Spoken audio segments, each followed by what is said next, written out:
এই জন্য কত রকমের ভয় আল্লাহ এখন ঢুকিয়ে দিয়েছে ওদের ভেতরে। আপনি চিন্তা করেন তো, আমেরিকা বাংলাদেশের চাইতে 59 ডবল। এই দেশটা 59টা জোড়া দিলে যত বড় হবে, ওই দেশ একাই অত বড়। কি দাবানল দাও দাও করে জ্বলছে, মনে হচ্ছে যে কোনো নাটক সিনেমার শুটিং চলছে, অথবা একটা বাস্তব। ওইটা যারা মানুষের বোঝা হালকা না করে আরো ভারী করে দেন, আপনি বিশ্বাস করবেন আপনার ভেতরে অজানা ভয় আল্লাহ ঢুকিয়ে দেবে। এই 15.5 বছরে বহু বোঝা আপনি মানুষকে দিয়েছেন, বিনা কারণে একটা মানুষের মিথ্যা মামলা দিয়ে, মিথ্যা সাক্ষী দিয়ে তার পরিবারটা আপনি নষ্ট করে দিয়েছেন। আপনাকে আল্লাহ এখন ভয় দেখাবে না? কত রকমের ভয় আপনাকে আল্লাহ ঢোকাবে আপনি জানেন? কিচ্ছু জানে না। একটা মানুষ ঘরে ঘুমিয়ে আছে, ঘুম থেকে উঠে দেখছে থানা হাজতে। কি গো, তুই গাছ কেটেছিস? কখন? স্বপ্নে। এইটা কি বানিয়ে বললাম না, এরকম হয়েছে। আমারে তুলে নিয়ে গেল আমার বাড়ির দোতলা থেকে, আর পরের দিন পেপারে দিয়ে দিল যে ওনারা আমরা চড়হাঁস থেকে ধরেছি। ডাহা মিথ্যা কথা। যে মামলা দিয়েছিল শয়তানও বিশ্বাস করে না। জজ সাহেব মাঝে মাঝে আমার যে মামলা উঠতো আমার নিয়ে যেত, জজ হাসতো যে কি দিয়ে বিচার করবো বলেন তো। অথচ 3টা বছর উনি জামিন দেয়নি। অথচ এই জজই ছিল তখন। এই যে আগস্টের 5 তারিখের পরে শুধু আমি মামলাটা তুলেছি, মামলা দেখে বলছে যে কি দিয়ে বিচার করব, এর ভেতরে তো কোনো মাল নেই, যান একেবারে খারিজ করে দিলাম। আমি বলতেও গেলাম যে মাননীয় আদালতে, মামলাটা তো 3 বছর আপনার কাছে ছিল, তখন তো বলেননি। এখন বলছেন যে কোনো মাল নেই, মাল কি আগে ছিল? উনি এইটাই বলতো যে হুজুর আমার হাত বাঁধা, আমার কিছু করার নেই। কথা বলছে না কেন?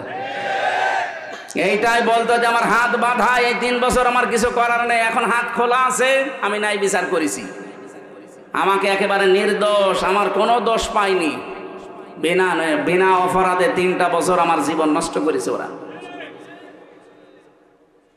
আমরা চাই 1628টা চেয়ারের নাম বলছিলাম না, কোন চেয়ারের যেন হাত বাঁধা না থাকে, প্রত্যেকটা চেয়ারের হাত যেন আবু সাইদের মতো খোলা থাকে।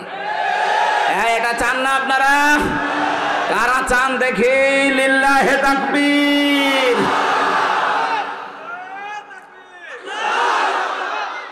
আলহামদুলিল্লাহ। তো এইটার জন্য হাত খুলতে হলে এটা লাগবে, এটা ছাড়া সম্ভব না। যত নিয়ম নীতি নিয়ে আসেন না কেন, আবার হাত বাঁধা হয়ে যাবে। এই কথা বলে না কেন? হাত আবু সাইদের মতো খুলে রাখতে হলে এইটা লাগবে। আমান হাকামা বিহি আদালা, যারা কোরআন দিয়ে বিচার ফায়সালা করতে পারবে তারাই কেবল ন্যায় বিচার কায়েম করতে পারবে। আর 9 দফা ছাত্রদের, এই 9 দফার ভেতরে প্রথম এই দফা ছিল যে ওই ওয়ান। এই কথা বলছে না কেন? কিন্তু কত বাধা আমরা পেয়েছি, কথা বলেন না কেন? কোন সময় বাধা দিয়েছে হাসানুল হক, ইনু বলা যাবে না, ইনি হর্ষাই দন্তন্নয় হর্ষি। কখনো বাধা দিয়েছে রাশেদ খান মেননের ভূমিকায়, কখনো বাধা দিয়েছে দিলীপ বড়ুয়ার ভূমিকায়, কখনো বাধা দিয়েছে বিচারপতি মানিকের ভূমিকায়, কখনো বাধা দিয়েছে হাসিনার ভূমিকায়। এরপরও আমরা কিছু পারছি না। এই 54 বছরে 96% মুসলমানের দেশে, এরপরও মনে করেন এটা আমরা কায়েম করতে পারলাম না, এটা বিজয় করতে পারলাম না। কিন্তু এর একজন মালিক নেই। আরো জোরে বলেন, এর একজন মালিক আছে, এমনকি এই জমিনের একজন মালিক আছে। তিনি তারপরও কিছু বলেননি। কামলা আজার আমরা কিছু বলতে পারলাম না, কারণ আমাদের ক্ষমতার বাইরে। এমনকি মালিক যিনি, উনিও কিছু বলছেন না। সামনাসামনি যদি কিছু না বলে, আপনি বুঝেই নেবেন যে ওনার গোপনে কোনো উদ্দেশ্য আছে। আর গোপনে যদি একবার ধরে, বাপ বলার সময় দেবে না। আমার মনে হয় আল্লাহ এখন ধরেছে। যত ক্ষতি করেছেন আপনারা, কি দোষ ছিল এই দেশের আলেমদের, একামতে দিনের কর্মীদের? কি উদ্দেশ্য তাদের? বারবার তারা তো 54 বছরই বলছে যে আমাদের ক্ষমতা উদ্দেশ্য না, আমাদের উদ্দেশ্য এটা প্রতিষ্ঠার মাধ্যমে আখিরাতে মুক্তি পাওয়া। হ্যাঁ, এর বাইরে যদি কারো উদ্দেশ্য থাকে চেয়ারের, তাহলে তার পেছনে থাকা জায়েজ নেই। আপনার উদ্দেশ্য থাকা লাগবে, এইটা আমি জমিনে কায়েম করব, এজহার করে দেখাবো কি করে বিজয় করা যায়। এর জন্য যত রকমের রাস্তা আছে বৈধ পন্থায় সব রাস্তা আপনি অবলম্বন করেন। এরপরও বারবার স্বীকার করে নিচ্ছি, এটা বোঝাতে চাই মালিক কিন্তু একজন আছে, উনি বিকাল 5টায় আসবে। বিকাল 5টায় আসবে, এসে যদি দেখে ধান সব তুলে ফেলেছে মাস্তানরা, এত বাধা দিয়েছে কামলারা, কামলাদেরকেও মারধর করেছে। এখন সারা দেশে আমরা দেখতে পাচ্ছি অনেকেই কামলাদেরকে ধরে ধরে মারছে। শৈলকোপায় আজকে মেরেছে, কুষ্টিয়াতে মিরপুরে মেরেছে। কি উদ্দেশ্যে আপনি মারেন বলেন তো? আপনার উদ্দেশ্য অন্যটা, কামলাদের উদ্দেশ্য তো কামলারা জানে যে জমির মালিকও সে না, এ ধানের মালিকও সে না, সে শুধু বেতন পাওয়ার ধান্দায় আছে। এ কথা বলেন না কেন? সে শুধু বেতনের ধান্দায় আছে, বেতন পেলে তার আর কিছু লাগবে না। আর বেতন তো এখন দেবে না, মালিক দেবে বিকাল 5টায়, মানে জীবনের শেষ দিন। ওয়াবুদ রাব্বাকা হাত্তা ইয়াতিয়াকাল ইয়াকিন। সূরা হিজরের 99 নম্বর আয়াতে আল্লাহ জানিয়েছেন ইবাদত করবে রবের ওই দিন পর্যন্ত যতদিন ইয়াকিন না আসে। এখানে ইয়াকিন মানে মরণ, তার মানে মরণ, আর মরণের আগ পর্যন্ত আমাদেরকে এর সাথে এজহার করার জন্য থাকা লাগবে। এইটাই ছিল আল্লাহর উদ্দেশ্য রসুলকে পাঠানোর, যে যত ধর্ম আছে, যত দিন আছে, এখন পৃথিবীতে প্রায় 4,500 উপরে ধর্ম চলছে। সব ধর্মের উপরে আমরা চাই এই পৃথিবীতে আল্লাহর কোরআনকে আমরা এজহার করতে। কথা বলেন ঠিক কিনা? এটা বিজয় করা লাগবে। কেন? এর পরের শব্দগুলোতে নবীজি ব্যাখ্যা দিচ্ছেন, ফাহাল্লা হালালাহু ওয়া হাররামা হারামাহু আদখালাহুল্লাহুল জান্নাহ। যদি এটা কায়েম হয়ে যায়, এজহার হয়, বিজয় থাকে, তাহলে হালালকে হালাল মানতে পারবা, হারামকে হারাম জানার পরে ছেড়ে দিতে পারবা। ও বাংলার মুসলমানেরা, 54 বছর কোরআন এই দেশে এজহার নেই, বিজয় নেই। এই জন্য আমরা হালালকে হালাল জানার পরও মানতে পারি না। এরকম ক্ষেত্র দেশে নেই? কথা বলেন না কেন? হারামকে হারাম জানার পরও আমরা ছেড়ে দিতে পারি না। এই জন্যে তো আজ আমরা উঠে পড়ে লেগেছি যে এটাকে এজহার করব, আমরা এটাকে বিজয় করব, যেন হালালকে হালাল জেনে মানা যায়, হারামকে হারাম জেনে ছেড়ে দেওয়া যায়। কথা বলুন। নবীজির শেষ কথা ছিল আদখালাহুল্লাহুল জান্নাহ। নবীজি বলেন তোমাকে আল্লাহ যেন জান্নাতে দিয়ে দিয়েছে। আদখালা এটা মাঝি, আদখালা ইদখিলু। আল্লাহ কেন নবীজি এই কথা দিলেন যে তোকে আল্লাহ জান্নাত দিয়ে দিয়েছে? আরে ভাই, আমি তো এখনো মরি নাই, জান্নাতে গেলাম কি করে? তার মানে কোরআনে কারীম যদি ওই 4টা শর্ত মেনে, আমরা এদেশে উনি তো হাত তুলতে বলছিলেন, স্যার যাই বলেছে কারা কোরআন শিখতে চান, পড়তে চান, সবাই হাত তুললেন।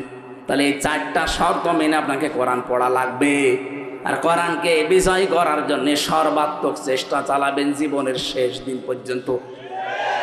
তাহলে হালালকে হালাল জেনে আপনি মরতে পারবেন, হারামকে হারাম জেনে ছেড়ে দিতে পারবেন। তখন আপনি মনে করবেন এই দেশটায় যেন মিনি জান্নাত হয়ে গেছে।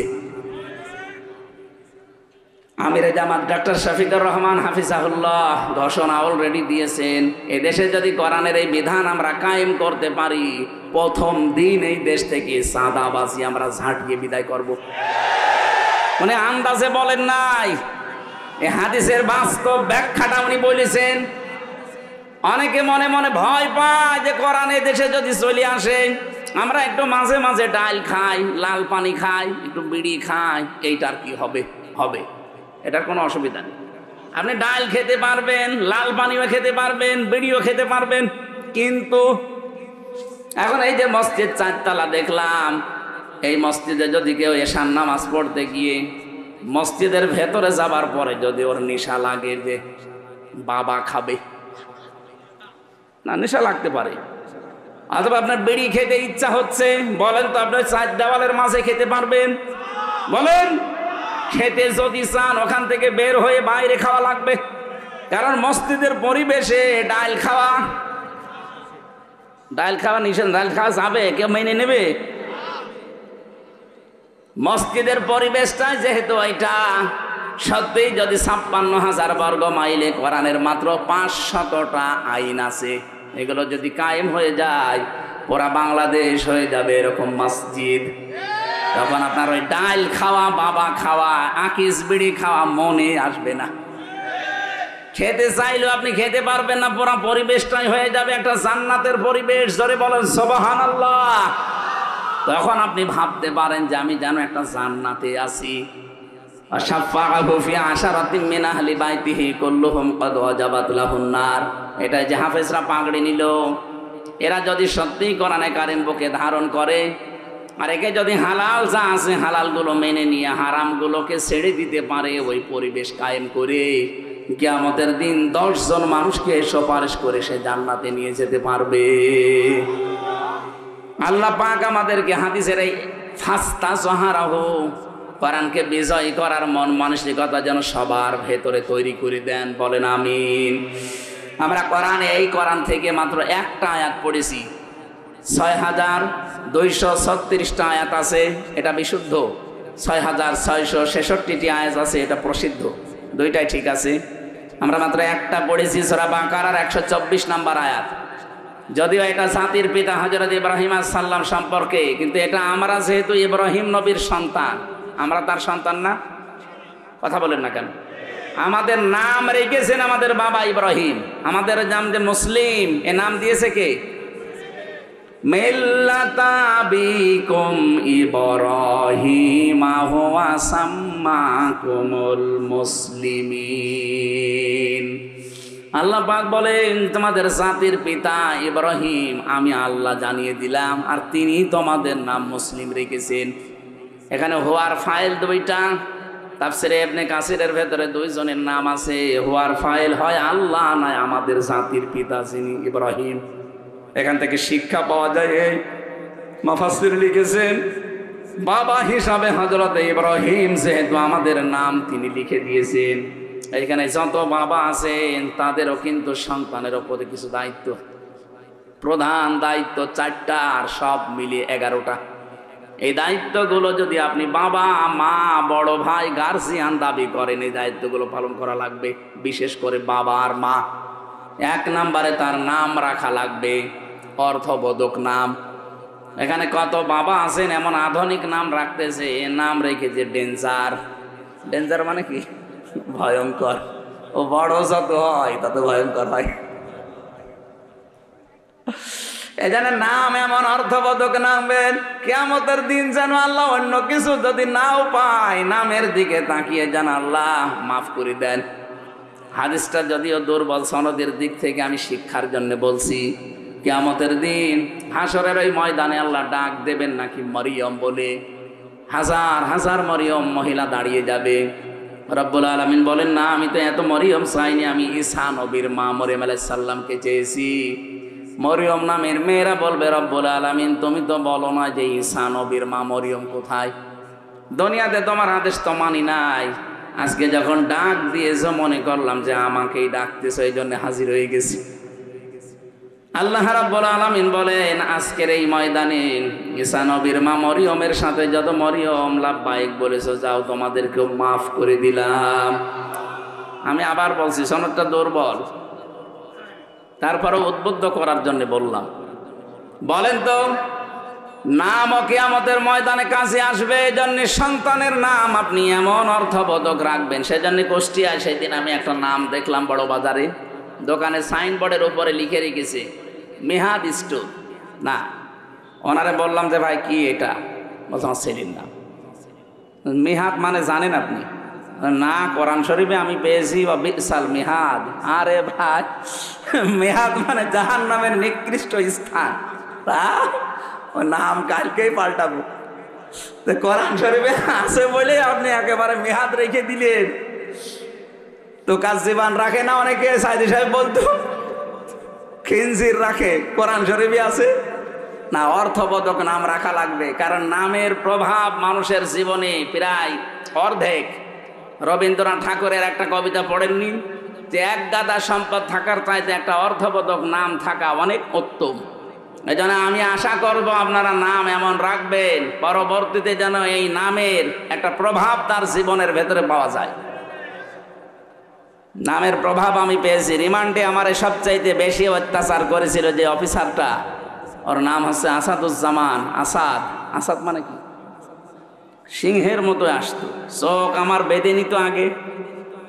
এরপরে ঘরের ভেতরে মাটির নিচে নিয়ে ওই যে সমস্ত জিনিস দিয়ে নখ তোলে ওইগুলো নিয়ে এসে চোখ খুলে বলতে, দেখেন আমরা এগুলো দিয়ে পা হাতের নখ তুলি, যে ভোরও তুলে ফেলি, পায়ের নিচে একাধারে 10 মিনিট পিটায়, লোহার মোগর আছে ওইটা দিয়ে পায়ের নিচে একাধারে যদি আপনাকে আধা ঘন্টা পিটানো যায়, আপনি অন্ধকার দেখবেন চোখে, আর দেখতে পারবেন না, কারণ ওদের ট্রেনিং দেওয়া আছে তো কোন কোন জায়গায় মারলে কি কি বলে। এই লোকটার নামের প্রভাব পেতাম, খারাপ প্রভাব, ভালো প্রভাব পাই না। আসাদ মানে যেহেতু সিংহ, ও ইসলামী মাইন্ডের মানুষ পেলেই নাকি ও সিংহের মতো গর্জন দিয়ে উঠত, যে আজকে আমার রূপ দেখাবো। আমরা এমন এমন নাম রাখবো পরবর্তীতে এই নামগুলো যেন ইসলামের কাজে লাগে। আসাদটা যদি অন্তত ইসলামের কাজে লাগাতে পারতো, আমার মনে হয় ওর দ্বারা অনেক উপকার হতো, কারণ পুরাটা চালাতো ওই বিভাগটা সে। এরকম 1628টা চেয়ার ছিল বাংলাদেশে। এই 1628টা চেয়ারে যারা ছিল তারা যদি হযরত ওমরের মতো মানুষ তৈরি হতো, হযরত আলীর মতো মানুষ তৈরি হতো, এই বাংলাদেশটা সত্যি একটা মিনি জান্নাত বানিয়ে ফেলতে পারতাম আমরা। আমরা সেই স্বপ্নই দেখি সামনে, যে এই 1628টা চেয়ারে এমন মানুষকে আমরা বসাতে চাই যে মানুষগুলো সত্যি এখানে বসে হযরত ওমরের মতো দায়িত্ব পালন করবে। এ দেশটা দাঁড়িয়ে যাবে ইনশাল্লাহ, কোনো অসুবিধা নেই। জালেমরা যা করেছে এটা কিছু সময় লাগবে, কারণ এই যে যাবার সময় আল্লাহর ওলি 14টা ব্রিফকেস নিয়ে গেছে, সব ছাই ভরা আর মাটি ভরা ছিল। পাইলটকে শুধু বলেছিল ব্রিফকেস গুলো উঠেছে, বলছে হ্যাঁ চলো, আর কারোর সাথে কথা বলেন। আপনি যদি একটু কাওয়া কাকুকেও বলতেন যে কাওয়া চলে গেলাম, তাও বললেন না। আমার নাম্বারও জোগাড় করে বলতে পারতেন না যে হামজা 3 বছর জেল খাটালাম, কিছু মনে করো না, চলে গেলাম, দোয়া করু, তাও বলেন। আপনি চলে গেলেন এইভাবে, এই দেশে কি দিয়ে গেলেন? বিশাল বিশাল বোঝা দিয়ে গেলেন। এই যে 780 জন মানুষ এখন হাসপাতালে বিভিন্ন অঙ্গ প্রত্যঙ্গ হারিয়েছে, এরা তার পরিবারের জন্য, সমাজের জন্য বোঝা না? এই কথা বলছেন না কেন? অথচ বিশ্বনবী যেদিন নবুয়ত পান, ওই দিন বাড়িতে আসার পরে বলেছিলেন জাম্মিলুনি ইয়া খাদিজা, আমাকে ঢেকে দাও, আমি ভয় পেয়েছি। হযরতে খাদিজা ওই দিন 5টা কথা বলেছিলেন, কাল্লা, কখনো না, মা ইউখজিকাল্লাহু আবাদান, আপনাকে আল্লাহ অপমান অপদস্থ করতে পারে না। ইন্নাকা লা তাসিলুর রাহিমা, আপনি তো রক্তের সম্পর্ক ঠিক রাখেন। এই হাদিস থেকে প্রমাণ হয় যারা আত্মীয়তার সম্পর্ক ঠিক রাখে তাদের মনের ভেতর থেকে আল্লাহ যত রকমের ভয় আছে সব দূর করে দেয়। আর আমরা যত রকমের সম্পর্ক সবগুলো কাট করি, আত্মীয়তার সম্পর্ক বলেন, রক্তের সম্পর্ক বলেন, আরো বাকি যে সম্পর্ক আছে সবগুলো আর আমরা কাটছাট করি। এই জন্য যত ভয় আমাদের ভেতরে আল্লাহ ঢুকিয়ে দেয়। এক কথা বলছেন, আমি নাটোরে থেকে আসার সময় এক পুলিশ গাড়ি, রাত 2টা বাজে, তখন গাড়ি আটকিয়ে বলছে হুজুর একটু দোয়া করেন। কি দোয়া? আমার বুকে ফু দিয়ে দেন। কেন? যে ডিউটি করছিলাম, হঠাৎ দেখলাম তাল গাছের ভেতরে কি যেন নড়ে উঠল, আমি ভয় পেয়েছি, লবণ পানি খাবো, আপনি আমার একটু ফু দিয়ে দিন। আমি ওনারা একটু আলাড়ে দেখি নিয়ে বললাম, ভাই আপনি আমি আমার সামনে মিথ্যা কথা বলবেন না, আপনি সত্যি করে বলেন তো আপনার জীবনে রক্তের সম্পর্ক, আত্মীয়তার সম্পর্কে কোনো ঝামেলা আছে? ও সত্যি কথাই বলেছে। বলছে হ্যাঁ, আমার ভাইয়ের সাথে আমার কথা হয় না, জমি জায়গা নিয়ে একটু ঝামেলা আছে, এই জন্যে আমার ভাই বড়টার সাথে আমি কথা বলি না। এই তো রক্তের সম্পর্ক যারা দুনিয়ায় ঠিক রাখে না তাদের ভেতরে আল্লাহ একটা ভয় ঢুকিয়ে দেয়। আপনি ওই তাল গাছে কি নড়ে উঠেছে ওই ভয় না, আপনার এমনি একটা অজানা ভয় সবসময় ভেতরে থাকবে। এই জন্য রক্তের সম্পর্ক যাদের ঠিক নেই, আপনি যতই সাহস নিয়ে চলতে চান, অজানা একটা ভয় আল্লাহ তৈরি করে দেবে। 2 নম্বরে তাহমিলুল কাল্লা, আপনি তো মানুষের বোঝা বহন করেন, আপনি ভয় পান কেন? আপনি মানুষের দুঃখের বোঝা, কষ্টের বোঝা, ঋণের বোঝা, এগুলো আপনি বহন করেন, হালকা করে দেন, আপনার ভয় নেই। আর আপনি কি করলেন? এত ঋণের বোঝা বাংলাদেশে দিয়ে গেলেন, এখন এই দেশে একটা মানুষ জন্ম নিলে 1,10,000 টাকা তার মাথার উপরে দিন। তা আপনাকে আল্লাহ ভয় দেখাবে না, দেখাবে কারে? এত ভয় পেয়েছে যে বলারও সময় পেলেন না। ওখান থেকে আমরা শিক্ষা নিতে চাই, মানুষের বোঝা যারা হালকা না করে আরো ভারী করে দেয়, যারা মানুষের দুঃখের বোঝা বাড়িয়ে দেয়, কষ্টের বোঝা বাড়িয়ে দেয়, আল্লাহ কিন্তু ওই মানুষগুলোকে বিভিন্ন ভয় ঢুকিয়ে দেয়। এই যে আমেরিকা আজ দাবানলের মতো জ্বলতেছে, আপনি একটু পেছনে কয়েকদিন ঘোরেন তো, গাজায় কত মানুষকে ঘর বন্দি করে, কত শিশুকে, কত বৃদ্ধকে, যুবতী মেয়েদেরকে আপনি আগুন লাগিয়ে দিয়েছেন, ঘরে তালা লাগিয়ে। তাদের যে কান্না আমি ভিডিও দেখেছি, কি হাউমাউ করে কাঁদতেছে তারা। ওই মানুষগুলো ওই সময় বলেছিল, রব্বানা আখরিজনা মিন হাদিহিল ক্বরিয়াতি যালিমি আহলুহা ওয়াজআল লানা মিন লাদুনকা ওয়ালিয়্যা ওয়াজআল লানা মিন লাদুনকা নাসীরা। হে আল্লাহ, তুমি এই জনপদ থেকে আমাদেরকে বের করে নাও, এই জালেমদের জনপদ থেকে আমাদেরকে বের করে নাও, অথবা তুমি তোমার পক্ষ থেকে সাহায্যকারী পাঠাও। ওদের দোয়া আল্লাহ একেবারে ফেরত দেবে। আজ যেভাবে জ্বলতেছে আমেরিকা, আপনি তাকান। আজকে সকালবেলা কিছু আলেমদেরকে ডাক দিয়ে বলছে, যত প্রযুক্তি ছিল আমাদের আগুন লেভানোর, কোনোটাই কাজ হচ্ছে না, যত দেয় আরো আগুন ধরে। সুতরাং তোমাদেরকে দায়িত্ব দিলাম, তোমরা আজান দাও। এখন আজান দিতে বলছে।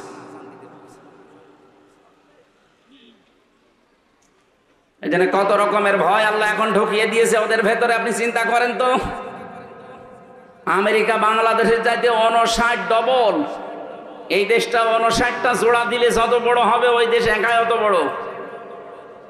কি দাবানল দাও দাও করে জ্বলছে, মনে হচ্ছে যে কোনো নাটক সিনেমার শুটিং চলছে, অথবা একটা বাস্তব। ওইটা যারা মানুষের বোঝা হালকা না করে আরো ভারী করে দেন, আপনি বিশ্বাস করবেন আপনার ভেতরে অজানা ভয় আল্লাহ ঢুকিয়ে দেবে। এই 15.5 বছরে বহু বোঝা আপনি মানুষকে দিয়েছেন, বিনা কারণে একটা মানুষের মিথ্যা মামলা দিয়ে, মিথ্যা সাক্ষী দিয়ে তার পরিবারটা আপনি নষ্ট করে দিয়েছেন। আপনাকে আল্লাহ এখন ভয় দেখাবে না? কত রকমের ভয় আপনাকে আল্লাহ ঢোকাবে আপনি জানেন? কিচ্ছু জানে না। একটা মানুষ ঘরে ঘুমিয়ে আছে, ঘুম থেকে উঠে দেখছে থানা হাজতে। কি গো, তুই গাছ কেটেছিস? কখন? স্বপ্নে। এইটা কি বানিয়ে বললাম না, এরকম হয়েছে। আমারে তুলে নিয়ে গেল আমার বাড়ির দোতলা থেকে, আর পরের দিন পেপারে দিয়ে দিল যে ওনারা আমরা চড়হাঁস থেকে ধরেছি। ডাহা মিথ্যা কথা। যে মামলা দিয়েছিল শয়তানও বিশ্বাস করে না। জজ সাহেব মাঝে মাঝে আমার যে মামলা উঠতো আমার নিয়ে যেত, জজ হাসতো যে কি দিয়ে বিচার করবো বলেন তো। অথচ 3টা বছর উনি জামিন দেয়নি। অথচ এই জজই ছিল তখন। এই যে আগস্টের 5 তারিখের পরে শুধু আমি মামলাটা তুলেছি, মামলা দেখে বলছে যে কি দিয়ে বিচার করব, এর ভেতরে তো কোনো মাল নেই, যান একেবারে খারিজ করে দিলাম। আমি বলতেও গেলাম যে মাননীয় আদালতে, মামলাটা তো 3 বছর আপনার কাছে ছিল, তখন তো বলেননি। এখন বলছেন যে কোনো মাল নেই, মাল কি আগে ছিল? উনি এইটাই বলতো যে হুজুর আমার হাত বাঁধা, আমার কিছু করার নেই। কথা বলছে না কেন? এইটাই বলতো যে আমার হাত বাঁধা, এই 3 বছর আমার কিছু করার নেই, এখন হাত খোলা আছে, আমি নাই বিচার করেছি। আমাকে একেবারে নির্দোষ, আমার কোনো দোষ পাইনি, বিনা অপরাধে 3টা বছর আমার জীবন নষ্ট করেছে ওরা। আমরা চাই 1628টা চেয়ারের নাম বলছিলাম না, কোন চেয়ারের যেন হাত বাঁধা না থাকে, প্রত্যেকটা চেয়ারের হাত যেন আবু সাইদের মতো খোলা থাকে। হ্যাঁ, এটা চান না আপনারা? কারা চান দেখি? লিল্লাহে তাকবীর।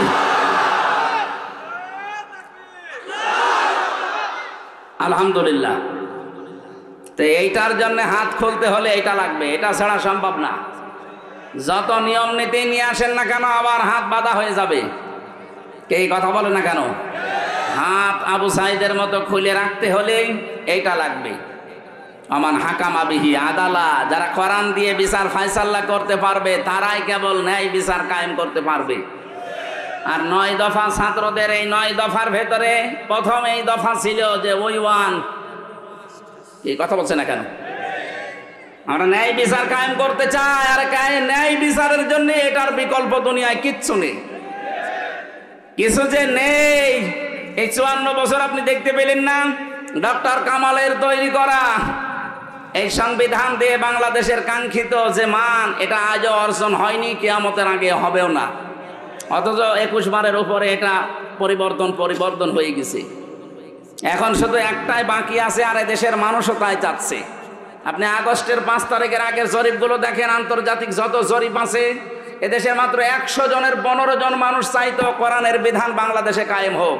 তার ভেতরে হয়তো আলী আজম, মোহাম্মদ আবু বকরের মতো মানুষগুলো, এরকম মানুষ আছে এই দেশে 100 জনের মাত্র 15 জন। এনারা চাইতো যে কোরআনের বিধান বাংলাদেশে কায়েম হোক। জানুয়ারির 1 তারিখের রিপোর্টগুলো বের করেন। আন্তর্জাতিক যত সংস্থা এই দেশের মানুষকে রিপোর্ট দিচ্ছে, এই দেশে এই মাত্র 5 মাসে 100 জনের 58 জন মানুষ চাচ্ছে যে কোরআনের বিধান এই দেশে কায়েম হোক। আপনি আর কিছুদিন যেতে দেন, অন্য জাতির লোকেরা পর্যন্ত বলছে না কাঙ্ক্ষিত মানুষ শান্তি পেতে হলে আল্লাহর কোরআনের বিকল্প কিচ্ছু নেই।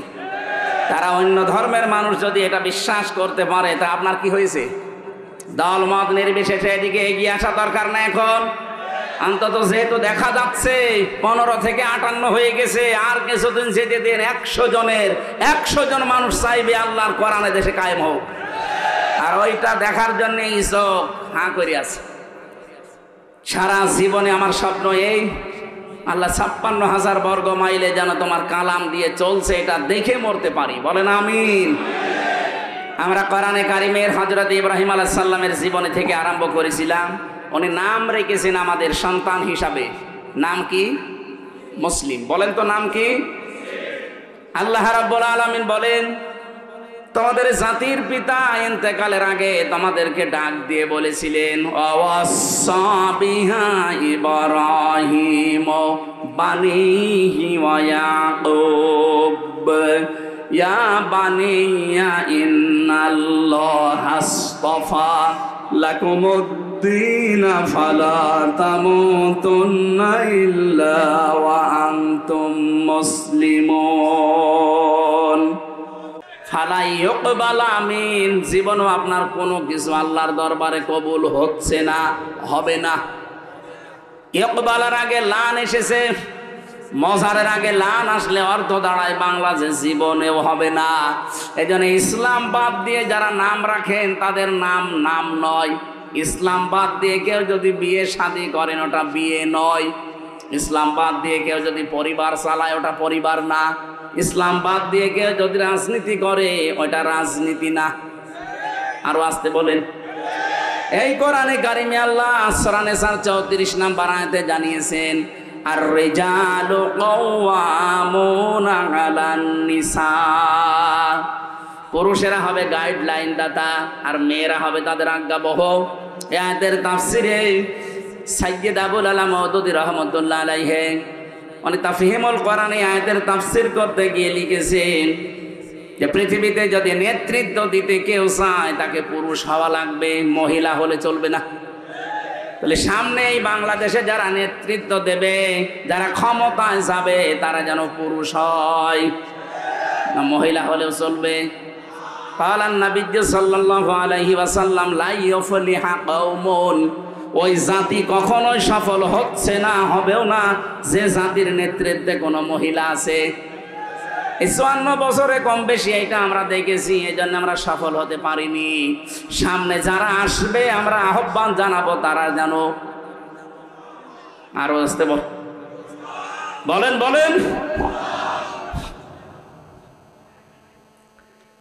আল্লাহর পক্ষ থেকে মনোনীত যে দিন আল্লাহ দিয়েছেন, এই দিনের বাইরে যদি কেউ নেতৃত্ব দেয়, নেতৃত্ব জায়েজ নেই। আল্লাহর দিনের বাইরে কোনো মানুষ যদি রাজনীতি করে, রাজনীতি যেমন রাজনীতি হচ্ছে না। অর্থনীতি যদি কেউ চালায় সেটাও অর্থনীতি হচ্ছে না। জীবনের যা করবেন আপনি এই মনোনীত দিন ইসলামের বাইরে যে আল্লাহকে রাজি করতে পারবেন না। ফালা তামুতুন্না, মরাও যাবে না, ইল্লা ওয়া আনতুম মুসলিমুন, যতক্ষণ পর্যন্ত আপনি মুসলমান হতে না পারেন। এতে প্রশ্নবোধক চিহ্ন পেয়েছি একটা। তাফসিরে ফি জিলালিল কোরআন থেকে বলছি, মুফাসসির লিখেছেন আপনি যে মুসলমান না হয়ে মরবেন না, মুসলমান আপনি বুঝবেন কি করে? এখন প্রশ্ন আসতে পারে মুসলমান কি হয়ে বসবো, মানে আমি ছোটবেলায় মুসলমানি দিয়েছি। আরে ভাই, ছোটবেলায় তো ছাগলও মুসলমানি দেয় না? ছাগলকে আপনি মুসলমান বলেন? কোরআনে তো আয়াতের ব্যাখ্যা আছে সূরা বাকারার 208 নম্বর আয়াতে, ওয়াদখুলু ফিস সিলমি কাফা, তোমরা ইসলামে পরিপূর্ণভাবে প্রবেশ করো। তাহলে পরিপূর্ণভাবে যে আমি ইসলামে প্রবেশ করেছি এর চিহ্ন কি? কোরআন শরীফ থেকে আমি শোনাচ্ছি, যদি 5টা বিষয় আপনার জীবনে আপনি দেখতে পান যে 5টা বিষয় আমার ভেতরে আছে, তাহলে বুঝে নেবেন যে আমি ইসলামে পরিপূর্ণ প্রবেশ করেছি। 1 নাম্বার, আপনি আত্মসমর্পণকারী হবেন। কার কাছে?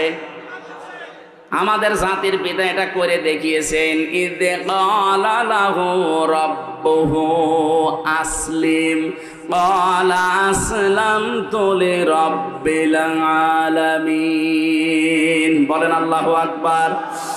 উনি গাছের মাথায় বসে কোড়াল দিয়ে কাঠ কাটছিলেন। আল্লাহ বলেন আত্মসমর্পণ করো ইব্রাহিম। তিনি বলেন এখানে কি করে? বলে খাতনা করো। গাছের মাথায় কোড়াল দিয়ে খাতনা করে তিনি বললেন আসলামতু লিরাব্বিল আলামিন, মহাবিশ্বের পালনকর্তা আল্লাহর কাছে আমি আত্মসমর্পণ করলাম, স্যালেন্ডার করলাম, আমার নিজের বলতে আর কিচ্ছু নেই। যেই লোকটা মুসলমান দাবি করবে যে আমি পরিপূর্ণ ইসলাম মানতে চাই, তার নিজের সে আর কিছুই থাকবে না, যা আল্লাহর কথা সেইটাই তার কথা। কথা বলে না কেন? আজকে একজন আমার কাছে দেখা করলো, মানে বামপন্থী রাজনীতি করতেন আগে। আচ্ছা, আপনার একটা আলোচনা শোনার পরে আমি আজ 2 মাস আগে তাওবা করে একেবারে ইসলামে চলে এসেছি। এখন আবার নিজের বলতে কিছু নেই, আল্লাহর যে কথা আমার ওই কথা। এইটাই তো 1 নাম্বার, এইটাই দরকার। আপনাকে 1ম নাম্বারে আল্লাহ বলতে বলেছেন এই জন্যে, কুল ইন্না সলাতি ওয়া নুসুকি ওয়া মাহইয়ায়া ওয়া মামাতি লিল্লাহি রাব্বিল আলামিন।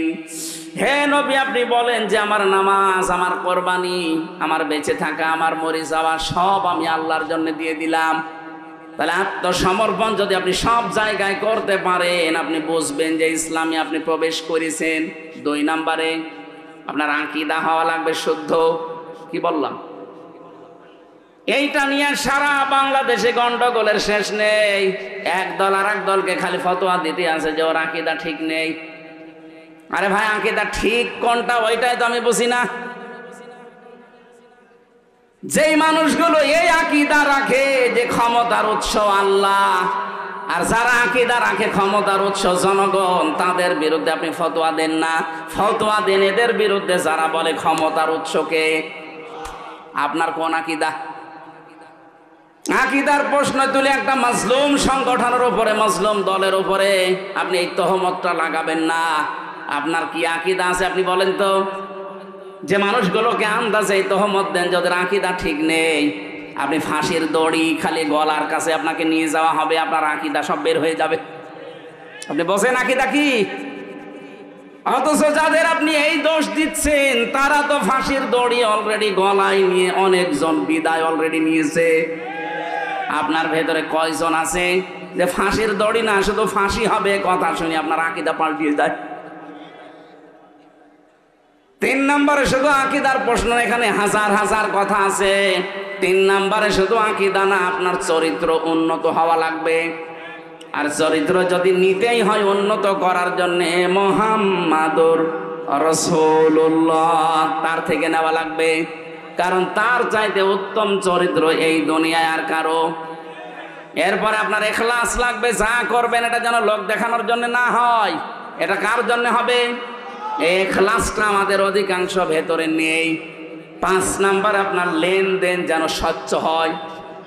এটা অনেক ভালো মানুষ দেখতে মনে হয়, এত বড় বড় পাগড়ি মাথায় দিয়ে দাঁড়িয়ে রেখে রাস্তা দিয়ে হেঁটে গেলে মনে হয় যে জিবরাইল হেঁটে যাচ্ছে, অথচ লেনদেন ঠিক নেই। কারো কাছে যদি একবার ধার করে জীবনে তার সাথে দেখা করে না।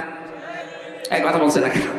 কোন দোকানে যদি বাকি খায় ওই দোকানের সামনে দিয়ে আর যায় না। না, আপনার লেনদেন ঠিক করা লাগবে। এই 5টা বিষয় যখন আপনি দেখবেন যে হ্যাঁ আমি মেনে চলতে পারছি, 1 নম্বরে আত্মসমর্পণ আল্লাহর কাছে, 2 নাম্বার আপনার ইখলাস লাগবে, 3 নাম্বারে আকীদা বিশুদ্ধ হওয়া লাগবে, 4 নাম্বারে চরিত্র হওয়া লাগবে উন্নত, 5 নাম্বার আপনার লেনদেন স্বচ্ছ চলবে। আপনি তখন বুঝবেন যে আপনি ইসলামে পরিপূর্ণভাবে প্রবেশ করেছেন। আমি যে কথা বলতে চাচ্ছিলাম, আমাদের নবী, আমাদের জাতির পিতা ইব্রাহিম আলাইহিস সালাম তার সন্তানদেরকে যে আদেশ দিয়েছিলেন আল্লাহ রাব্বুল আলামিন আমরাও যেহেতু তার সন্তান দাবি করি, আমরা ইব্রাহিমের সন্তান না, নাকি এই যে নতুন জাতির পিতার সন্তান? না, এটা তো বানানো। আর আমাদের যেটা ওটা বানানো না, আল্লাহ নিজে বানিয়ে পাঠিয়েছেন। সুবহানাল্লাহ বলতে পারেন নাই? এমনি এমনি বানিয়েছে।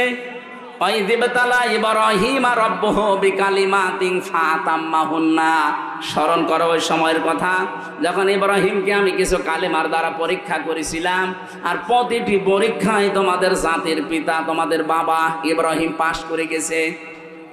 এখানে আমি 9টা পরীক্ষার কথা পেয়েছি, আর অন্য আয়াতে পেয়েছি 41টা।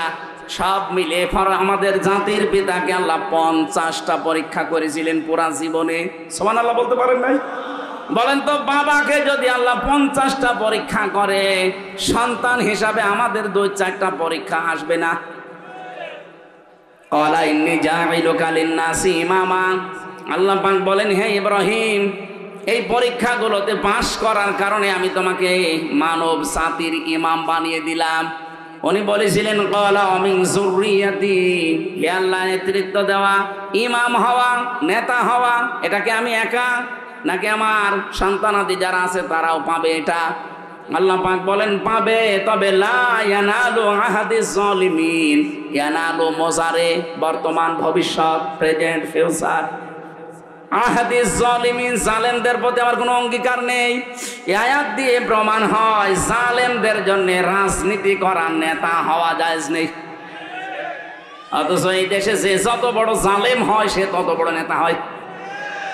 এখন থেকে আর এটা হবে না ইনশাআল্লাহ। কথা বলেন না কেন? এখন থেকে আর কোন জালেম নেতৃত্বে আসতে পারবে না। ইব্রাহিম নবীকে আল্লাহ 50টা পরীক্ষা করেছিলেন, পুরা কোরআনে আছে ওই 50টা পরীক্ষা। তার ঈমান সম্পর্কে আল্লাহ 10টা পরীক্ষা নিয়েছেন। সূরা আনআমের ভেতরে আছে 69 নম্বর আয়াত থেকে শুরু করে প্রায় 10টা আয়াতে আছে ওই পরীক্ষাগুলো। তার আমল বা কাজ সম্পর্কে আল্লাহ পরীক্ষা নিয়েছেন 30টা। সূরা তাওবা 111 নম্বর 12 নম্বর আয়াতে আছে 10টা। সূরা মুমিনুরের 1 থেকে 11 নম্বর আয়াত পর্যন্ত আছে 10টা। সূরা আহজাবের 35 নম্বর আয়াতে আছে 10টা। এই 30টা, ওদিকে 10, এদিকে 30, 40। আর তার নিজের স্বভাব, এই স্বভাব নিজের শরীর এবং মাথা থেকে শুরু করে পা পর্যন্ত এর ভেতরে নিয়েছেন পরীক্ষা 10টা। এই সব মিলে আমি পুরা কোরআনের হাদিসের ভেতরে পরীক্ষা ওনার জীবনে পেয়েছি 50টা। আল্লাহ পাক 50টা পরীক্ষা নিয়ে তিনি একটাতেও ফেল করেননি, প্রত্যেকটাই পাশ করে গেছেন। আমরা তার সন্তান হিসাবে এরকম পরীক্ষাগুলো যদি সামনে আসে আমরাও পাশ করার চেষ্টা চালাবো ইনশাল্লাহ। আমি আর আগাতে পারছি না, কালকের মাহফিলটা অনেক দূরে, চট্টগ্রাম, দিনের বেলা তো এই জন্য এখনই যাওয়া লাগবে, 12টা বেজে যাচ্ছে। আগামীতে আসলে আমি আরো ব্যাখ্যা করে কথা বলবো ইনশাল্লাহ। আল্লাহুম্মা আমিন। লা ইলাহা ইল্লা আনতা সুবহানাকা ইন্নী কুনতু মিনাজ জালিমিন। আল্লাহুম্মা ইগফিরলি ওয়ারহামনি ওয়াহদিনি ওয়াআফিনি ওয়ারযুকনি ইয়া রাব্বাল আলামিন। আল্লাহ তাআলা কোরআনে কারীম শোনার জন্য আমরা যারা চাতক পাখির মতো বসেছিলাম, আমরা যেভাবে আরম্ভ করেছিলাম, এখনো কয়েক ঘন্টা আমরা কথা বললে কেউ চলে যেত না। কিন্তু চারিদিক থেকে তাকিয়ে আমি শেষ করে দিয়েছি। যতটুকুই বুঝলাম আমাদের জীবনে তুমি আমল করার তৌফিক দাও। সওয়াব যদি দিয়েই থাকো আল্লাহ, কোটি কোটি গুণে বাড়িয়ে দাও। কিয়ামতে যিনি সুপারিশ করবে আমাদের জন্য নবীর রওজায় পৌঁছিয়ে দাও। রব্বুল আলামিন এই মাদ্রাসা যিনি কায়েম করেছিলেন, প্রতিষ্ঠা করেছিলেন ডক্টর মাওলানা মোজাম্মেল হক, এলাকার যাদেরকে সাথে নিয়ে নবীর এই ঘর এবং তোমার ঘর মসজিদ এখানে যারা কায়েম করেছে, আল্লাহ কিয়ামত পর্যন্ত এদেরকে তুমি সহি সালামতে রাখো। যারা ইন্তেকাল করেছে মাফ করে দাও, যারা জীবিত আছে আল্লাহ তুমি হামে ও নাসির হয়ে যাও। এ মাহফিলের সম্মানিত সভাপতি তোমার বান্দা জনাব হাফিজুর রহমানকে কবুল করো। প্রধান অতিথি, বিশেষ অতিথি যারা এসেছে, সম্মানিত মা বোন যারা বসে আছে, এদেরকে খাদিজাতুল কুবরার মতো বানিয়ে দাও। আমার প্রাণ প্রিয় প্রতিষ্ঠান ইসলামী বিশ্ববিদ্যালয়ের অনেকগুলো শিক্ষক এখানে বসে আছে। আল্লাহ তাআলা আমার মাথার এই তাজগুলোকে তুমি হায়াতে তাইয়্যিবা সিহাতে কুল্লিয়া দিয়ে দাও। এলাকায় মাটির নিচে যারা ঘুমিয়ে আছে, এই কোরআনের ইজ্জতে তাদের মাফ করে দাও। আল্লাহুম্মা গফিরলি ওয়ারহামনি ওয়াহদিনি ওয়াফিনি ওয়ারযুকনি ইয়া রাব্বাল আলামিন। প্রশাসনের যে ভাইরা এসেছে, আল্লাহ তাআলা এদের এই দায়িত্বটা আজকে তুমি ইবাদত হিসাবে কবুল করো। ঝিনাইদহ জেলার ডিসি, এসপি, টিওনো, এই থানার সম্মানিত ওসি সহ যত পুলিশ সদস্য ভাইরা জেলায় কাজ করছে, আইলাদের বাবা মা আত্মীয় স্বজন ছেড়ে যারা দেশ এবং দশের দায়িত্ব পালন করে, তুমি হামে ও নাসির হয়ে যাও। বারাকাল্লাহু লানা ওয়া লাকুম ফিল কোরআনিল আযীম। মরণ আসলেই যেন আমরা পড়তে পারি লা ইলাহা ইল্লাল্লাহু মুহাম্মাদুর রাসূলুল্লাহ। আসসালামু আলাইকুম।